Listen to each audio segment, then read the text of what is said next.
while we're for this, 10 years ago, I was an arse. No! More so than that. I was exactly what I hated when I was a teenager. I bought wines because of the brand rather than what I could taste. You buy a more expensive one and not know the difference. I was exactly what I hated. I thought wallpaper was more important than friends. Then I met my wife, who she will arrive soon. It's hot. Pardon? It's hot. It's hot. It's hot. It's hot. My wife, yes.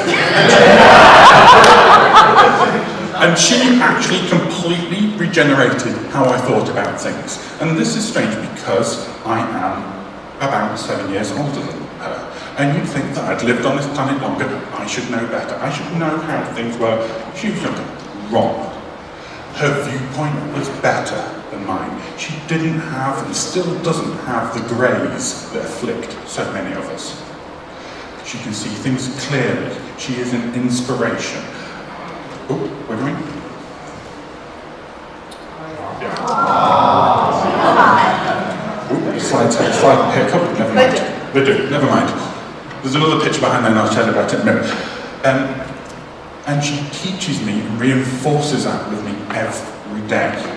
Sometimes by telling me I'm an arse, but usually by steering me in the right way, helping me remove categories in my life. And this is again strange. She's younger than me. She's got more experience actually. She's lived a fuller life. But just because she's younger than me doesn't mean that she can't teach me how to think. So she is the young thing in my life. Not only is she younger than me, but her thoughts are younger than me, and they keep my thoughts young. The old thing, which is actually hiding behind that, is the British Library. Second largest collection of books in the world, after the Library of Congress. Very, very, very venerable, ancient, such an old thing. Most of its charters come from the Queen rather than the government. But they know how to act. Despite being old, they behave like a young company. So our gorgeous government decided we're going to cut budget, and we're going to cut budget to the British Library. The British Library, the irreplaceable collection of all that is printed in the English language. Oh no, you don't need any money. And so the British Library pulled in its money, refocused on the core things, which are actually making sure there's one copy of every single book. But that left them without their stuff to do, the modern stuff they were doing. They were scanning all their books to make them available to anyone. So they said, well, let's go to Google. If we give you full access to all of our books, will you scan them for us? Yes. So that was an old company doing things right, doing things correctly.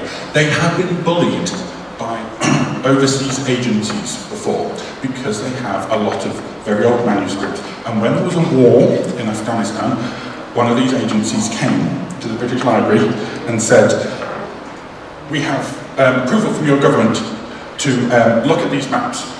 Okay, you have sufficient approval, we will take you down into the dark cellars and you can look at them. No, we'll be taken away. No, you won't. We have approval of your government. We don't give a damn about our government. Our charter is 400 years old. You get the Queen to say so, and then maybe we'll talk about it. Mr. Cameron, we don't care.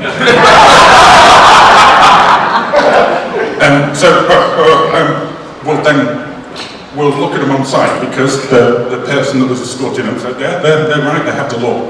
Well, this is need to know, we'll be looking at these maps. You won't be touching them. We'll have two large men with white gloves who will move the maps for you. You can have pencil and paper and make notes. That is all you can do.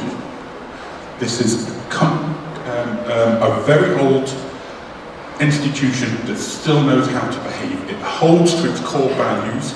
It looks after not just the little fancy things, the common bits of politics that we see day to day, but the things that we need now and for years ahead in the future. So you can still see old companies doing things like new companies. That's it.